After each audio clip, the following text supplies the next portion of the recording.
My name is Elena Marsh. I am 29 years old, and 3 weeks ago, I set the longest table in Lake Hollow, Idaho, and every guest at it was someone I had chosen.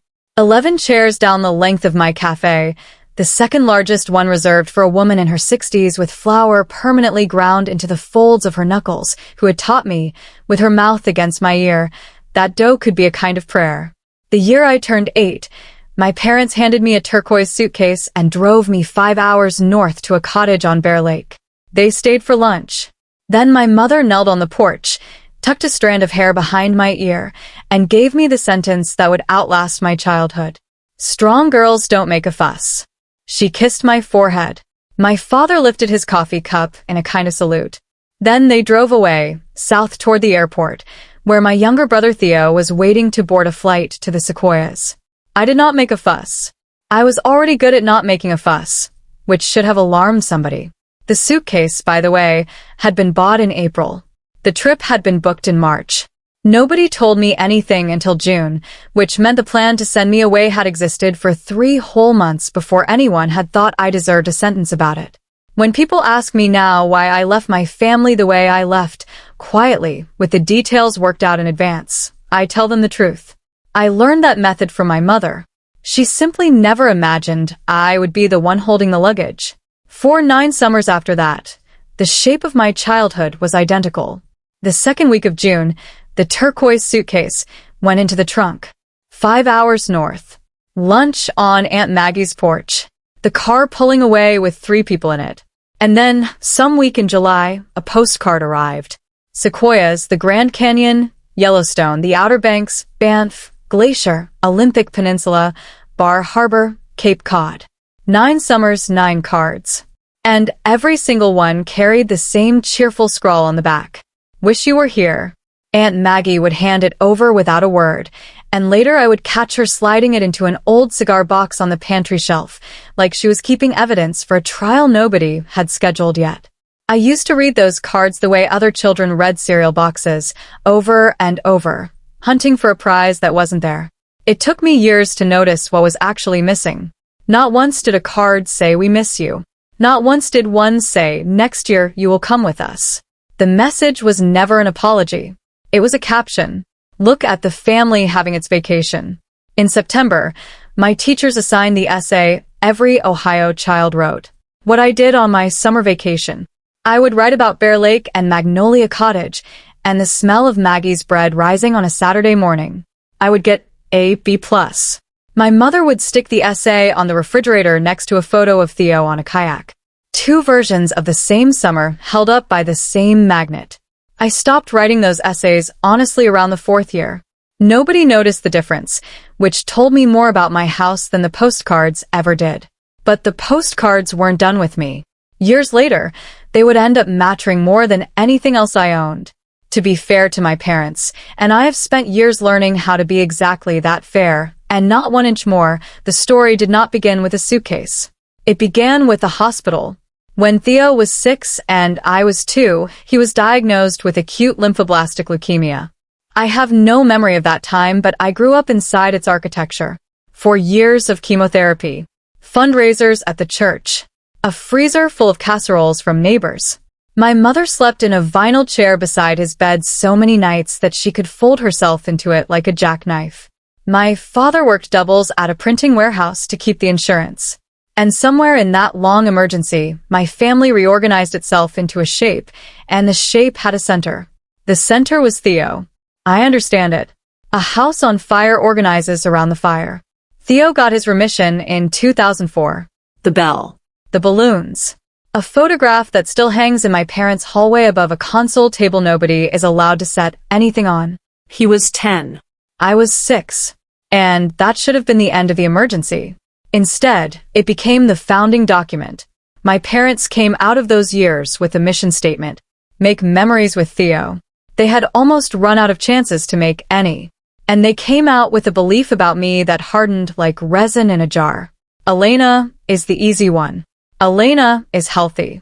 Elena does not need anything. Here is the part one wants you to sit with. The vacations without me did not start during the illness. They started in 2006, 2 summers after Theo was cured. The emergency ended. The system it had built did not. Nobody ever looked at the small girl carrying her own luggage up the porch steps and asked whether the triage was still necessary. Triage was simply how our family loved now. The summer I was 10, I made my case. The destination was Olympic Peninsula, and I wanted to see it so badly my teeth ached. I did it properly too, because even at 10 I was a planner. I packed my own bag a week early. I made a list titled reasons I should come, and the top reason was that I had never seen the Pacific Ocean. I rehearsed my pitch in the bathroom mirror with the door locked. Then I stood at the kitchen counter and delivered it, list in hand, while my mother dried dishes and my father leaned in the doorway spinning his keys around one finger. She put the towel down. She knelt, the pose she always took for the hard ones. Her voice went soft as flannel. This trip is for your brother, sweetheart. You understand? After everything he has been through. And then, when my chin did the thing I could not control, she tucked my hair behind my ear and finished me off with the family motto. Strong girls don't make a fuss. My father said nothing. That was his instrument. The whole orchestra of nothing. I went to my room. I did not make a fuss. And I heard the dishwasher start and the television and the ordinary sounds of a house that had already moved on. But here is the sound I never got over. Around 9 that night, I heard the rumble of little wheels on hardwood. I came to the top of the stairs and looked down. My turquoise suitcase was already packed, already zipped, already parked by the front door. I had not touched it. Someone had answered my speech long before I had given it. I never asked to come along again. I had gotten my answer for all 9 years in a single night. If this were a simpler story, the summers themselves would have been the punishment. They were not. That is the complicated mercy at the middle of my childhood. Aunt Maggie's Magnolia Cottage on the curve of Bear Lake was the one place on earth where I was not the easy one, the strong one, the one who did not need anything. I was just Elena. Maggie was my mother's older sister, widowed young, no children. She had spent 30 years running a bakery in a town called Pinewood before her hands grew too stiff to lift the trays. The cottage was her retirement, but she never stopped baking. She kept one ancient Hobart mixer on the counter like a relic and made bread every third day for anyone who knocked. She put me to work the first week I ever stayed with her, and I do not mean pretend work. Real dough, real scale, real customer orders taped to the side of the refrigerator. She taught me pie crust when I was 9, standing behind me with her hands over mine on the rolling pin. Cold hands, warm heart, she said. Perfect for pastry. When I ruined a batch, she made me diagnose it like a doctor. Too much water. Warm butter. Then we did it again. At her table I got asked questions and my answers changed things. What we baked. What we planted.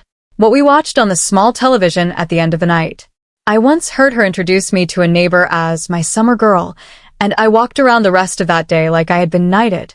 One night when I was 11, she looked at me across a peach pie for a long moment and said, "In this house, you are not the quiet one. You are simply Elena." Then she seemed about to say something else. She did not. She got up and refilled my milk instead. All those summers, there were moments like that. Sentences she started toward and turned back from, like a woman walking to the edge of a dock and deciding the water was too cold. The summer I was 12, I found out what was on the other side of those unfinished sentences. It was late. I came downstairs for water. The kitchen light was on. Maggie was at the table with the phone pressed to her ear, and I stopped in the dark hallway because her voice had a sound I had never heard in it before, sharp, almost pleading. Then let her come stay with me for the school year. Diane, I am serious. She is my niece. She is not a suitcase. There was a long silence, long enough for me to hear the lake through the screen door. Then Maggie again, and now the sharpness had gone cold. That is not how it would look. That is your answer. That is the entire answer. Another silence. No, I am not trying to take anything from you. You cannot take what someone has already said goodbye to on the porch. I must have made a sound, or perhaps the floor did it for me, because Maggie turned and saw me standing there in my nightgown with my empty glass. Her whole face changed costumes in a second. Back into summer aunt. She said the school year was boring in Pinewood anyway, nothing but slush and cousins. She walked me back up to bed with her hand warm between my shoulder blades. We never spoke about it. I was 12. I understood only the temperature of it. Something had been asked. Something had been refused. And the refusal had a reason my aunt found unforgivable. I filed it away the way children file things, in a drawer that does not open until it is ready. It would be 10 more years before I learned what Maggie had offered my mother that night, and what my mother had turned down, and the exact phrasing she had used to do it. Something changes in a girl the year she stops asking. My parents read it as maturity. Teachers called me self-sufficient. My mother repeated the word at dinner parties like it was a trophy she had won. What it actually was arithmetic. Around 14, I opened a spiral notebook and wrote a date on the first page, June 2015, the month I would turn 18 and hold a diploma in my hand. And under it, I started a list that was really a countdown. I did the math on everything. What a room cost to rent in cities I had never seen. What a used car cost. What a person could save in a year if she was careful and invisible. And invisible was my native language. The summer I was 17, I executed my first real operation. Asked to skip Bear Lake and stay home alone to work, and I watched my parents approve it in under a minute. No follow-up questions while they packed for 2 weeks in Bar Harbor. So independent, my mother told the neighbors. The ease of that yes was its own diploma. I waited tables at a diner off Route 9 every night of the summer, and every night I banded my tips and slid them into an envelope taped inside my closet behind the winter coats. On the envelope, I wrote a single word: out.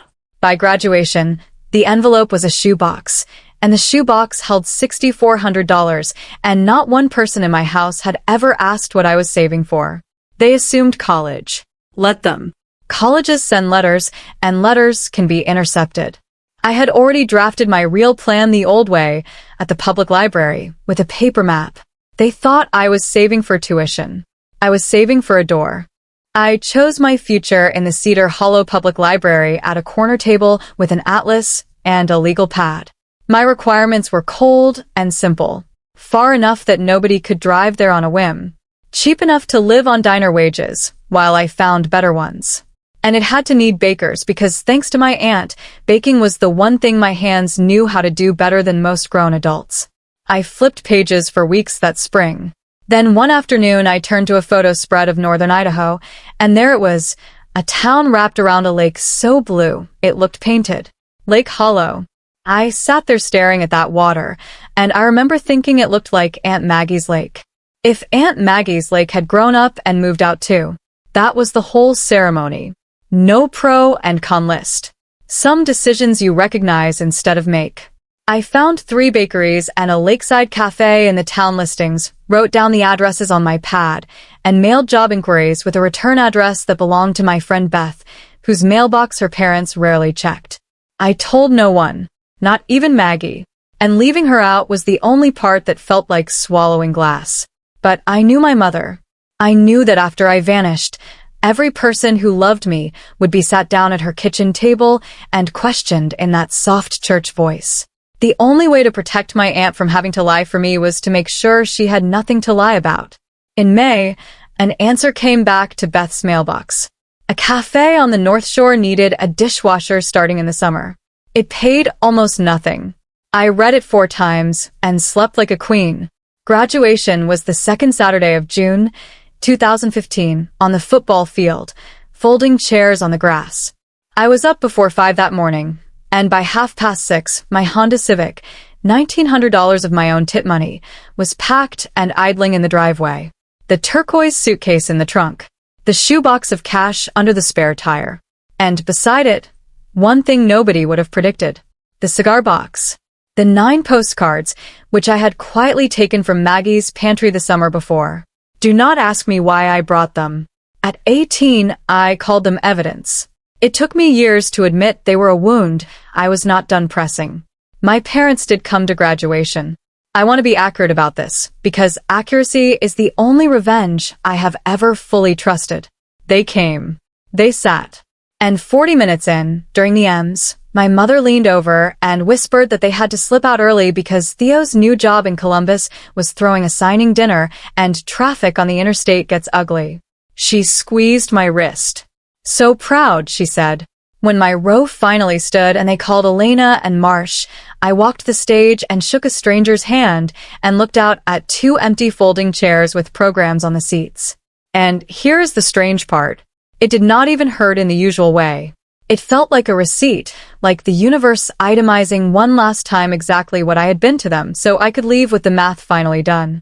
My whole childhood, I had wondered if my plan made me the villain of the family. They left my graduation early and I stopped wondering.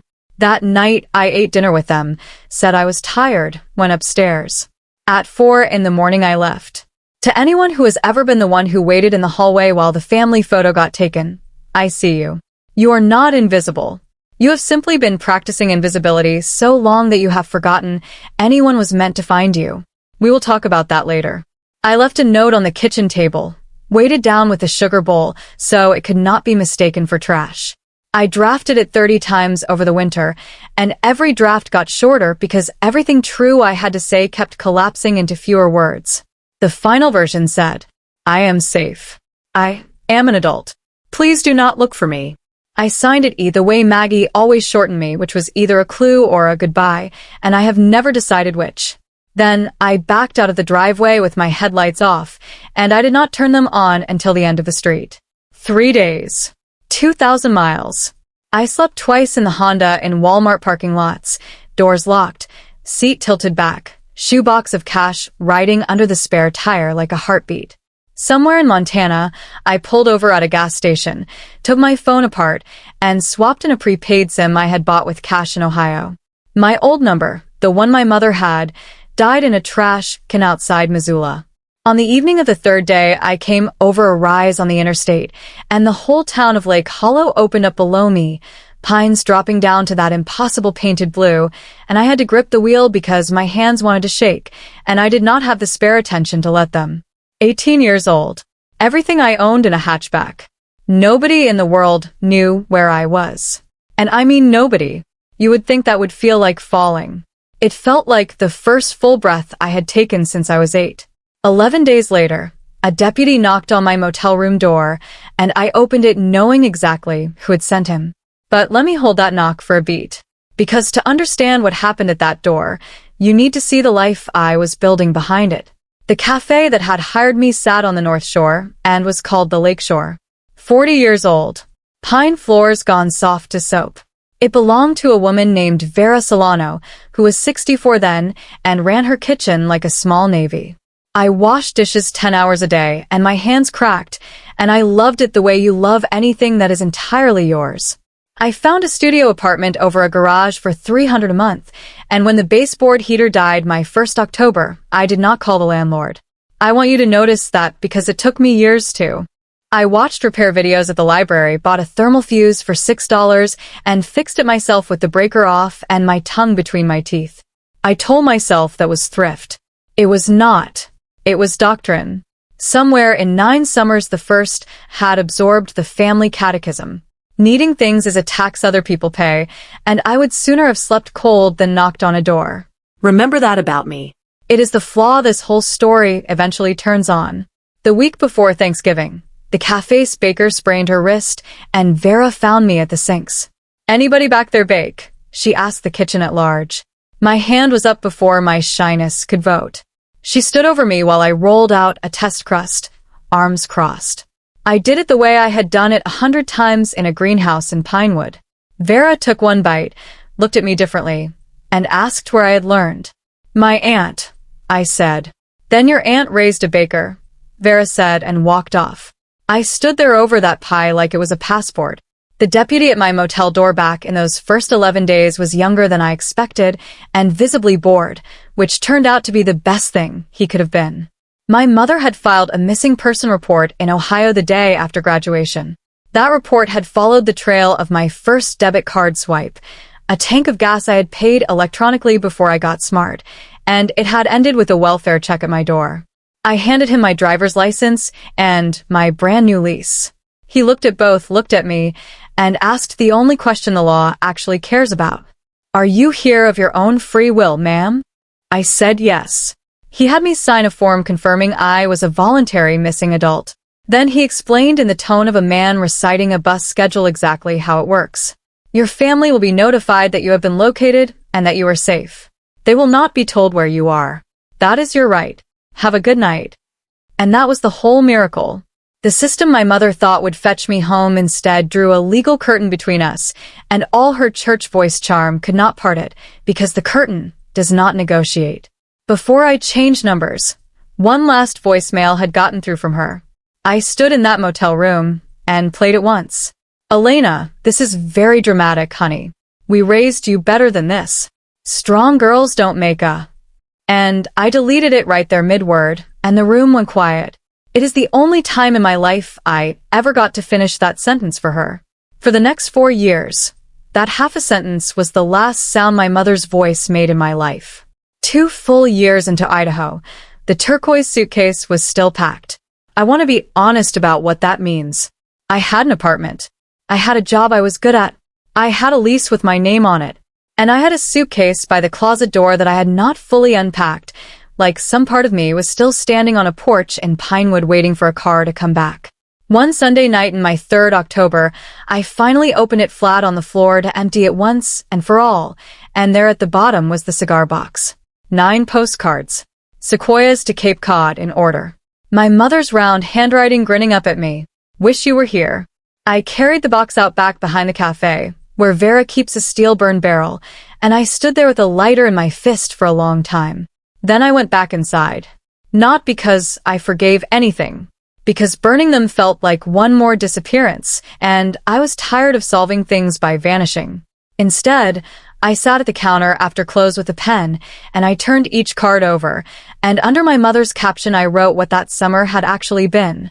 Summer 3, I taught myself to swim, because no one was there to watch me do it. Summer 5, I stopped crying at drop-off, and everyone praised me for it. Summer 8, Maggie asked me what I wanted for once, and I could not answer because nobody had ever asked the question. 9 cards. 2 handwritings.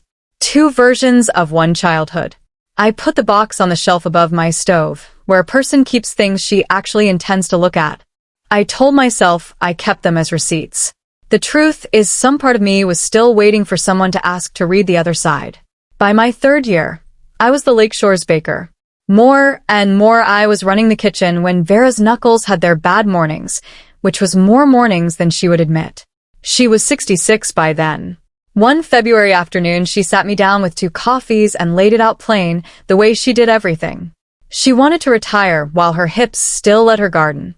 The cafe was worth about $180,000 with the equipment. She had had offers, one from a chain, one from a man who used the words vape lounge in her dining room and was lucky to leave alive. "I am not selling 40 years to someone who will gut it," she said. "I would rather sell it slow to someone who will love it." Then she looked at me in a way that made the back of my neck warm. "40,000 down," she said. "I would carry the rest myself, monthly. Seller financing like they did it in the old days. For someone I trust." She let that sit exactly as long as it needed to. I went home that night and taped a sheet of graph paper inside my closet door, and at the top I wrote $40,000, and under it in pencil the number I actually had, $23,400. For the next year and a half that sheet was my religion. Tips, overtime, no streaming. Boots resold instead of replaced. 26. 31. 38. People talk about buying a business. That is not what this was.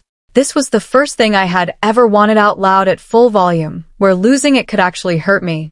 A place with my name on the deed, in a town I had chosen, where nobody could ever again decide which members of the household counted as the family.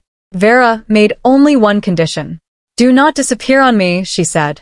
I laughed. She did not. I need to tell you about the one thread I never cut because without it nothing at the end of the story makes sense. Every year in the 2nd week of June, I bought one postcard of Lake Hollow, the tourist kind, all that painted-looking blue. No return address. No signature. No town visible in the picture. On the back, where a message goes, I drew one small pie with a crimped crust, the way you would doodle it on a napkin, and I mailed it to a cottage in Pinewood, Michigan. The 1st June, I stood at the mailbox for 10 minutes before I let it drop, running the risks like a bank auditor. Maggie would know my mother's questions were coming. Maggie would have to hold this secret across a family that considered her the odd sister already. It was not a small thing I was asking of a woman I was not even speaking to. I dropped it anyway, because the alternative was letting her spend Januaries wondering whether I was alive. She never wrote back, since she had no address to write to. But the following summer, a regular at the cafe mentioned her cousin had visited from Michigan, and I felt the two states touch for half a second, and I went in the walk-in cooler and breathed until it passed. For postcards over 4 years. A pie doodle instead of a name. That was our entire correspondence, and my aunt read it exactly right. She, of all people, knew how much a person could say on the back of a postcard. What I did not know and would not learn until everything broke open was what keeping that secret quiet was costing her at every holiday table in Ohio. My safety had a price. She simply never sent me the bill. The article was Vera's idea, and I want that on the record. Because for 4 years the whole shape of my life had one rule at the bottom of it. Stay small. Stay unfindable. A writer from North Idaho Living was doing a piece on Lake Hollow institutions, and she had heard about our huckleberry pie, and Vera, who had never met a spotlight she did not shove somebody else into, volunteered me. The writer wanted the baker's name. She wanted a photograph by the ovens. I stood in the kitchen with my hands in a towel, while every alarm I owned went off at once. And then I looked around at the slow winter that was coming, at Vera's arthritis, at the graph paper number that grew, or did not grow depending on how many strangers found this room. And I did the math I had been avoiding. The cafe needed to be found. You cannot run a business on a witness protection heart. So I said yes. I stood by the ovens in a clean apron and smiled. And 3 weeks later, there it was, the huckleberry pie worth crossing the lake for. My name in print. Elena Marsh. First time in my adult life.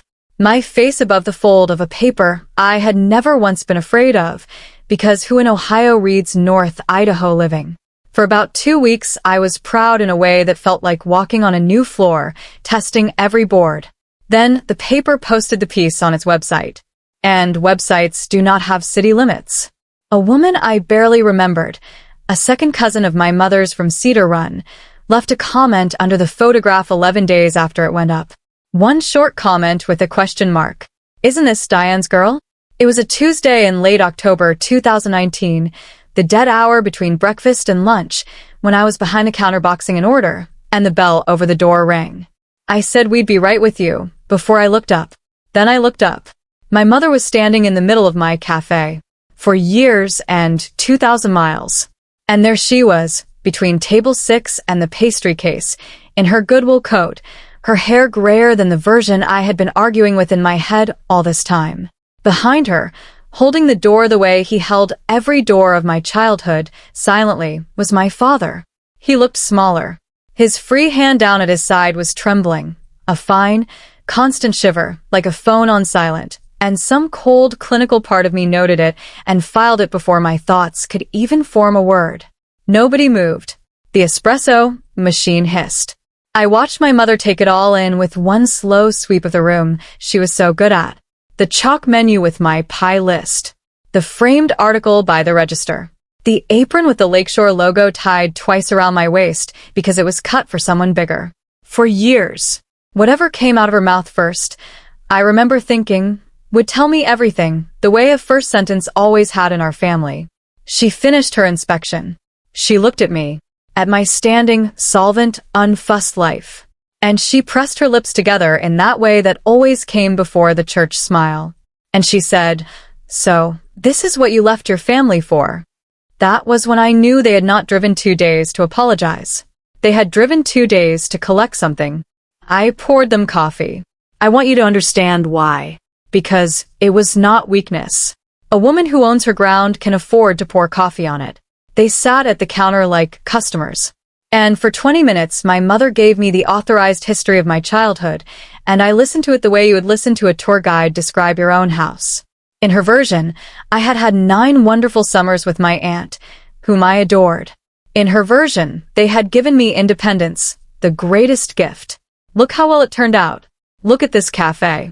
In her version, my disappearance was a phase, a cruelty she had borne with grace, and we need not relitigate it now that I had gotten it out of my system. Here is what frightened me. Truly, she was not lying. You can hear lying. My mother believed every syllable, the way you believe a road you have driven for 40 years. Somewhere across those decades, she had built a version of our family where every choice was love. And she lived in it the way we all lived in that house, comfortably and without ever checking the basement. My father said almost nothing, which was its own kind of fluency. His finger tapped the counter, an uneven little rhythm he did not seem to know about. Twice I caught him looking at the framed article, at my name in it, with an expression I had no file for. Finally, I asked the question 4 years had sharpened. Why did it take so long to find me? If any of this had mattered. And my father, my silent father, opened his mouth for the first time since the door. I did, he said, barely a breath in it. My mother's hand landed on his sleeve, light as a napkin. He stopped. Then she folded her hands on my counter and got to the business of the trip. Your father has Parkinson's, she said. Diagnosed in the spring. Early stage, the tremor, the stiffness. You have seen his hand. She said it the way you would report weather. And then she let the silence do a lap. And I stood there holding a coffee pot while the word Parkinson's rearranged the man by the window into someone I was going to lose twice. He looked at me and gave me a small apologetic shrug, as if the disease were a guest he had invited by accident. And then my mother kept going because the diagnosis was not the point of the sentence. It was the runway. Theo cannot be expected to manage this, she said. He has the children. The career. You understand. The words landed in the exact grooves 9 summers had carved, someone else's needs, and then me, the one without any. She reached across my counter and took my wrist, the same squeeze as graduation, and she said it. The sentence she had crossed 6 states to deliver. You have always been the strong one, Elena. It is time to come home. Home for Thanksgiving, she meant to start. We will tell everyone together. A family announcement. She was already at the guest list. I looked down at her hand on my wrist. French manicure. Her mother's ring. And the strangest thing happened. I felt the exact weight of it, and it weighed what a baggage tag weighs. For years. 2,000 miles. A legal curtain. A new name on a lease. A life built plank by plank with my own cracked hands. And the first full sentence my mother had for me was a job assignment. The vacancy for the strong one had reopened, and I was being recalled. I took my wrist back gently, the way you take a knife from a child. I said, no, not a speech, not a trembling manifesto, just the single word. And then, because the lunch crowd was 20 minutes out, I told them the kitchen needed me and they should try the huckleberry before the drive back. My mother's face did something complicated and settled on wounded dignity, her home parish. On the sidewalk through the glass, I watched her reorganize my father toward the car, and he looked back at me once, and I did not wave, and neither did he. Somehow that was the most honest exchange the 3 of us had managed all morning.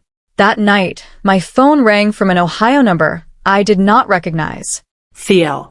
My mother had given him the number she had demanded from me at the counter, which I had surrendered to end the visit. I almost did not answer.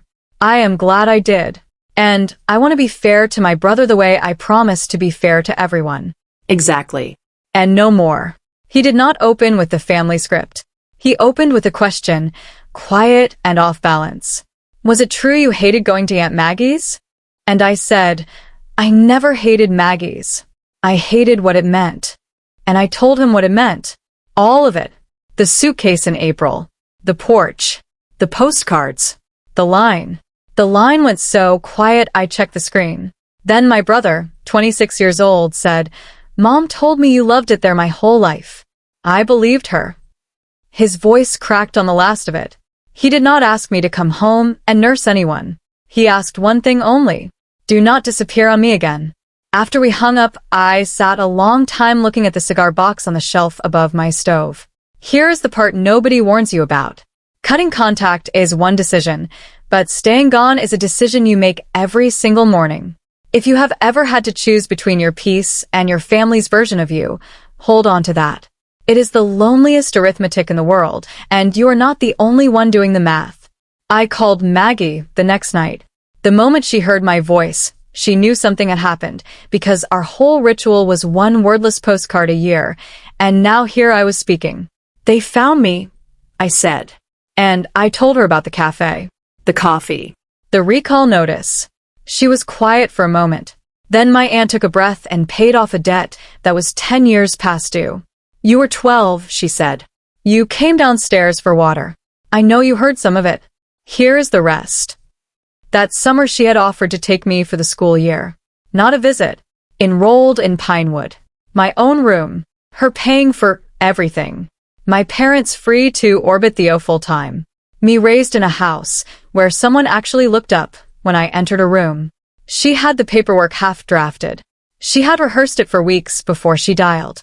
And my mother listened to the whole offer, all of it, and turned it down flat. And the reason she gave was not that she would miss me. The reason, word for word, after all these years, was not how it would look. A daughter shipped off for good. People would ask questions. A daughter loaned out for summers, that was just cousins. That was wholesome. 9 summers was the maximum my absence could weigh, while the family portrait still framed upright. My childhood had been portioned out to the exact limit of appearances. Like a diet. I stood in my kitchen in Idaho holding the phone, doing the one piece of arithmetic I had never let myself do. It was never thoughtlessness. It was policy. Then Maggie said the other thing. "I should have fought harder, sweetheart. Come to Thanksgiving with me, not for them. So you never again have to wonder who you would be in that room." I did not sleep much for 3 nights. I would like to tell you the debate was about my parents, but it was mostly about a sheet of graph paper. 38,700. That was where the number stood. 700 short of shaking Vera's hand after 4 years of resold boots. Going back to Ohio was not a plane ticket. It was a breach in the whole hull of my life. And I knew myself well enough to know why it terrified me. If that house got its hooks back into me, the strong one would do what the strong one does. Absorb. Accommodate. Disappear in place, which is the one kind of disappearing I had not yet tried. On the 4th morning I did the thing I had never done in my adult life. I asked for help out loud with the whole truth attached. I sat Vera down at her own corner table before open, and I told her everything. Ohio. The summers. The suitcase. My father's hand. The number on the graph paper. And what I was afraid Thanksgiving might cost me in money and a nerve. She heard me all the way out, arms crossed. Then she said, "The cafe has been here 40 years. It can wait 3 weeks." And then, because Vera has never once missed the center of a target, she added, "Can you?" I booked the flight that afternoon. Spokane to Columbus, the day before Thanksgiving. And then I did something I could not fully explain at the time. I got the turquoise suitcase out from under the bed and packed it for the trip. For years it had sat there empty, retired. If I was walking back into that house, I was walking in with the luggage they had taught me on. Call it a witness. Some evidence you carry. Some evidence carries you. Maggie drove down from Pinewood and met me at the Columbus airport. The sight of her in arrivals, gray now, scanning heads the way she used to scan the beach for me, undid more of my composure than the whole flight had. We got a motel by the interstate. I want that detail noticed. 2 grown women with family in town, and we got a motel because a boundary you cannot walk out of is not a boundary. It is a guest room. That evening we stopped by the house. A courtesy call before the main event. And my childhood home performed an autopsy on itself for me, room by room. The hallway wall was Theo in every era. Little League. Prom. Remission bell. Wedding. A museum with 1 wing. I appeared twice, both in class composites, 1 face among 24. My old bedroom was a yoga room now. My mother said it brightly, as if delivering good news about real estate. And then, on top of the kitchen hutch, I saw the other cigar box, her postcards. The same 9 trips. The duplicates she had kept, fanned in a wicker basket like potpourri. Curated. Displayed. Our family kept 2 archives of the same 9 summers. Hers in a basket for company to admire. Mine above a stove in Idaho, with the truth inked on the backs. Same cards. Different museums. My father walked me out to the car when we left. Under the porch light, the same porch light, he pressed a piece of paper into my hand, folded small, the way men of his generation fold anything they cannot say. His hand shook against mine from the disease or the moment. I could not tell. Read it after, was all he managed. I put it in my coat pocket and it sat there all night ticking. Thanksgiving arrived. Camera ready, because my mother produces holidays the way networks produce finales. 12 for dinner. Both leaves in the table. The good china, with the gold rims. Napkins folded into swans, which I have never seen in any other home in America. The guest list was the full repertory company. My grandmother's brother Ray and his wife, two of my mother's cousins, the neighbors Diane collects, and Theo's family. His wife Camille, their daughter Laura, who was 3 and was orbiting the dessert table like a small moon. I came with Maggie. I came carrying a huckleberry pie in a white box. And if you think that pie was only dessert, you have not been listening. My hands had made it.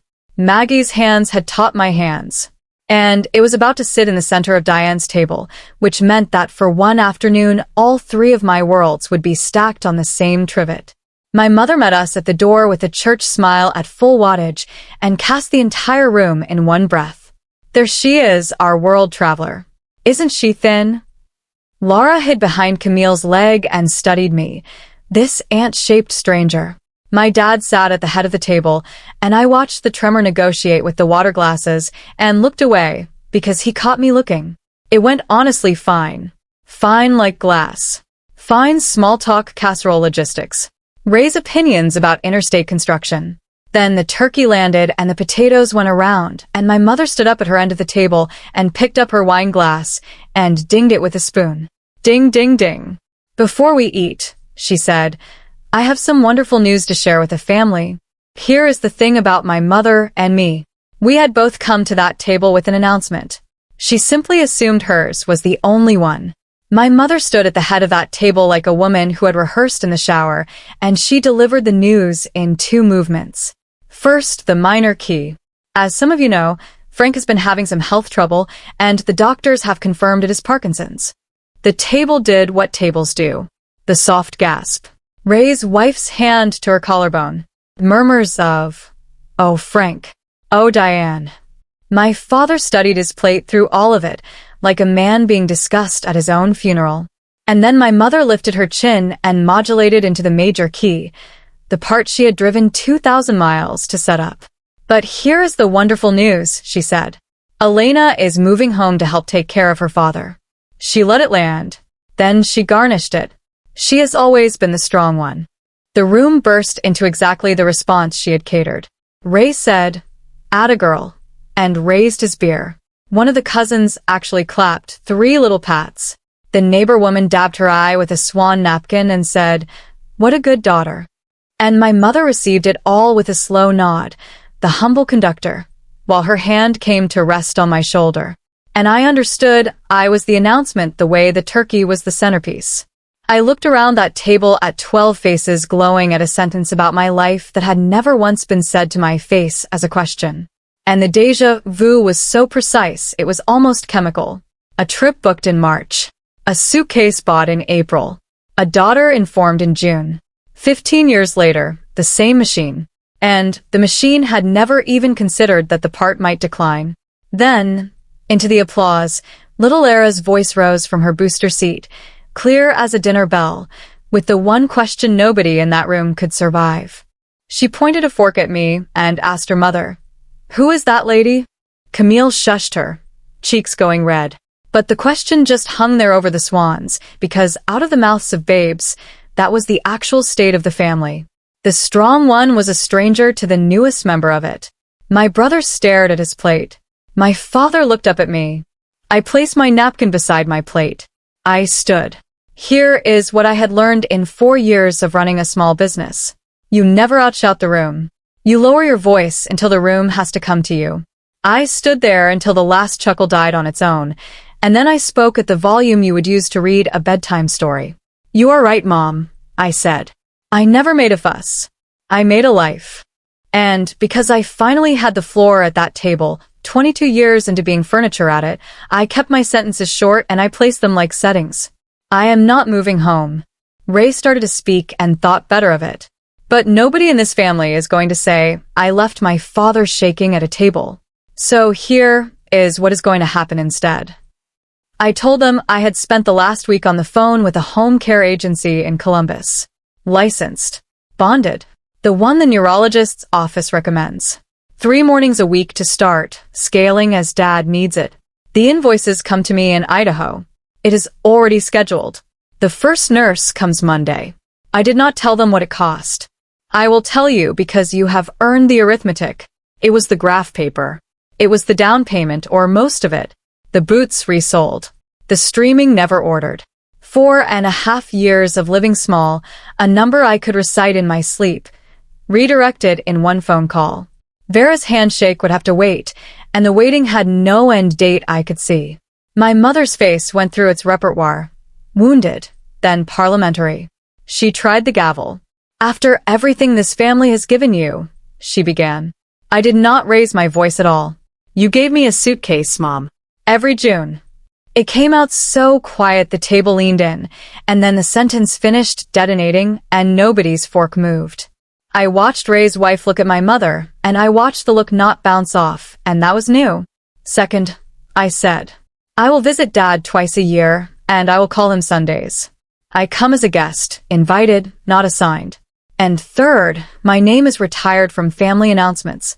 Nothing about my life gets stood up and told to a table again unless I am the one standing. That is the whole deal. It does not have a negotiation in it.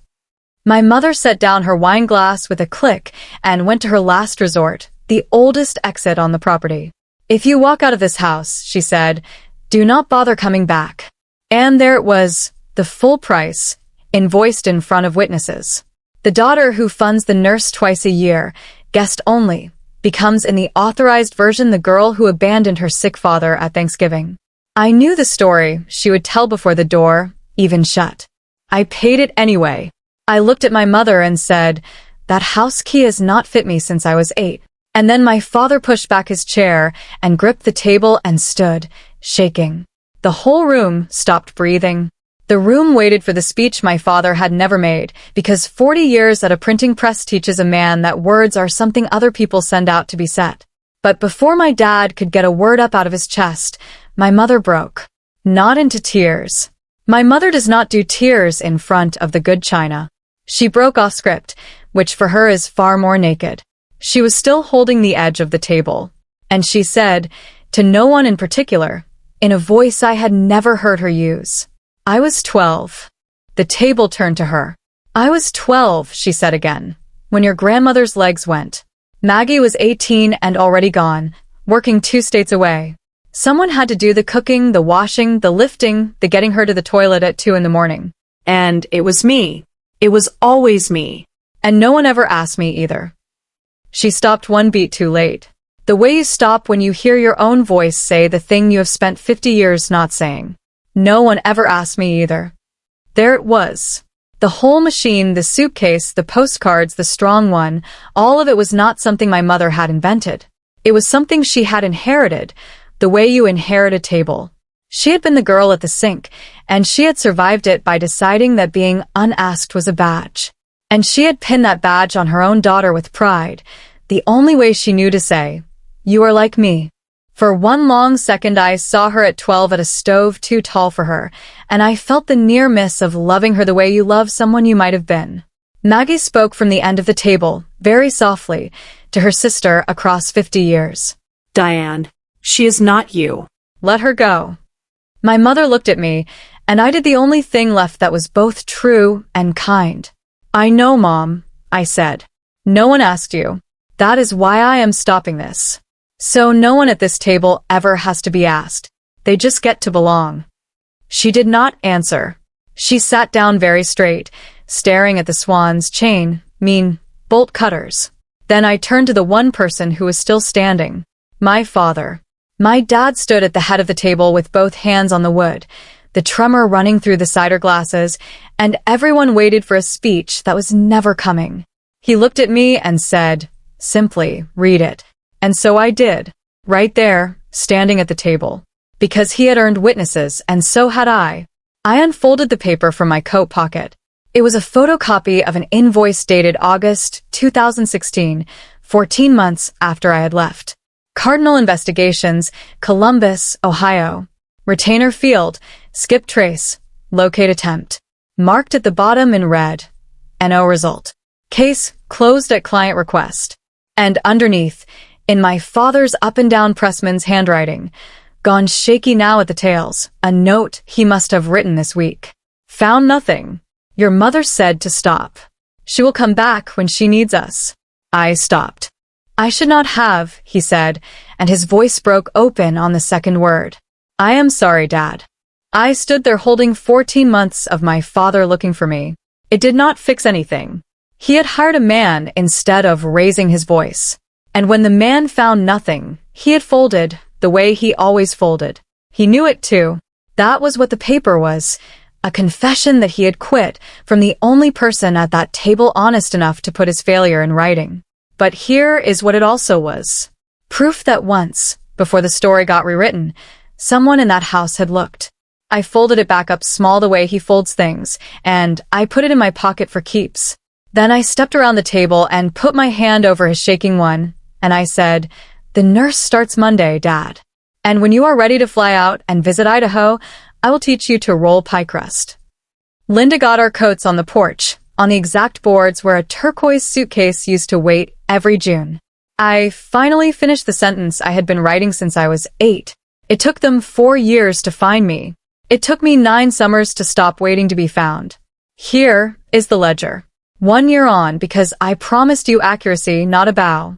The nurse's name is Patrice, and she started that Monday. My father sends me photographs now from his flip phone. Terrible ones, half thumb.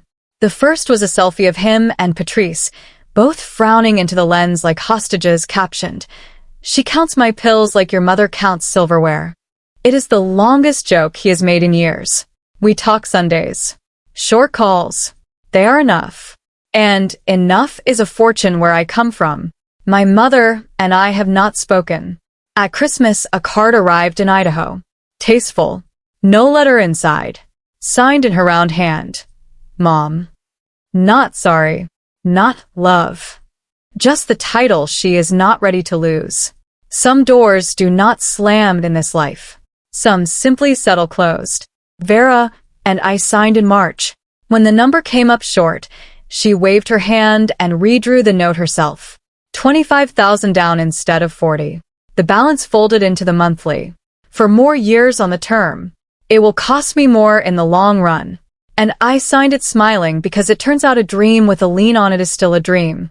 There is a new line of paint on the cafe door glass under Vera's name.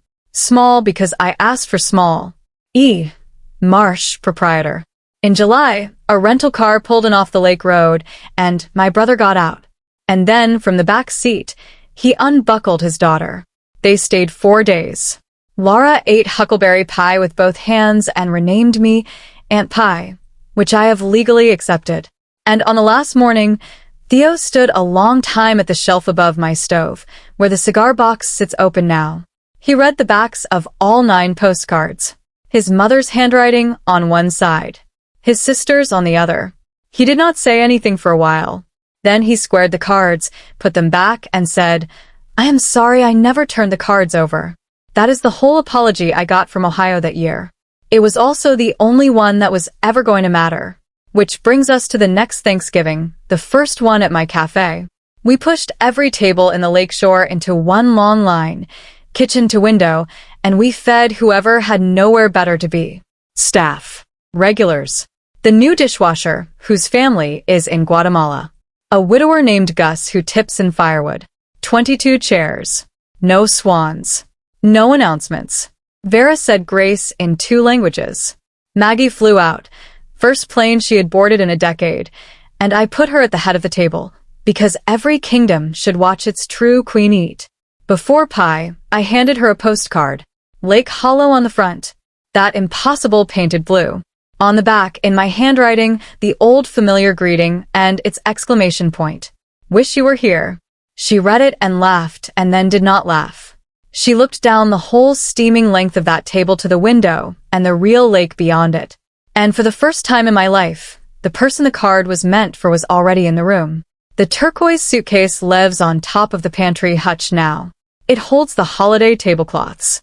Twice a year I take it down, shake out the linens, and set the longest table in town with luggage that was supposed to teach me to leave quietly. As for what I learned, it fits in one sentence. Family is not who shares your blood or your last name. It is the people who never need to send a postcard because they never let you be the one who is missing. That is my story. 9 summers. 1 turquoise suitcase. A porch. A note pinned under a sugar bowl. 2,000 miles of highway. A counter. A chalk menu. A slow-walked dream. A nurse named Patrice. A brother who finally turned the cards over. A daughter of my own one day, maybe, who will never have to be told that she does not need anything. And a table with my name on the door.